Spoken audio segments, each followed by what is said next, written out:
इक्वा नुबा हाली मी हाथ पजी पुथोपियो अदुगा नुपी जी फाबियो नुपी जी की खुद यावे हाथ पजी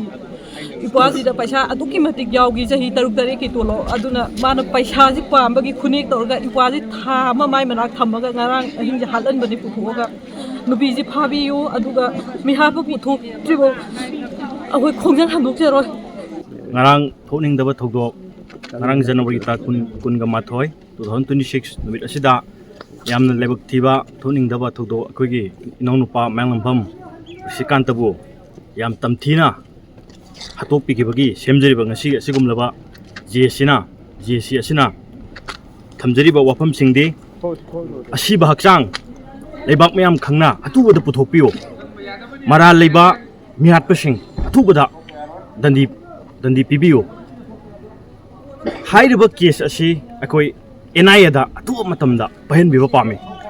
aduga PR lingak si leiraga aikoi khara safara adra IDB sing mayumda hanjilakna leba ki rangje tang taba ama la abra haina khanjiraga asi gumlaba lamen tumen ba kuki khulai paiba singbu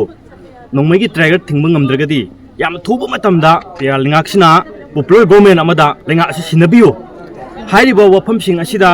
karigumba government atubra thabak onthorokta targadi akhoi manipur da leiba she sho singa loinana akhoi akan ba khongjang changsilakani habesa ngasi gi JC gi mihut ama oina aina ngasi gi press media da thamjiri ojiki dead body gi matang sa dead body si Sujanpur medical college ta leire habagi pau si tabagum tawi adu masi kadai phaw chumbagi imung manung gi site confirm pirak tribra masi hajik phaw gi manung da khoida sigi dead body si Sujanpur gi mokta leire postmortem tawi kholi habagi kari gumba pawm to phangde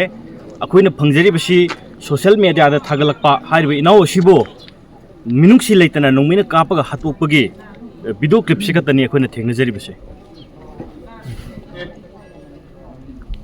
aduga sik sangsaliba kaino se mayam education ban tawidana ban jigi matang je akoigi adum still akoigi date haji demand jigi phangri bok tawgadra haji kari gumba akoina JC na thamjari ba demand asina yam thuba matamda effectively akoi thabak onthorok taba targadi Sangsilba khongjal se akoi makha dum sathagani lepagi akoi wafam leijade masi leibak manipur da leiba sho singa loinana akoi akan ma khongjang sidagi hen ma khong changsilakani se ai thamjiri JC maming ta habiam JC maming brutal killing of Sri Mangbham Rishikanta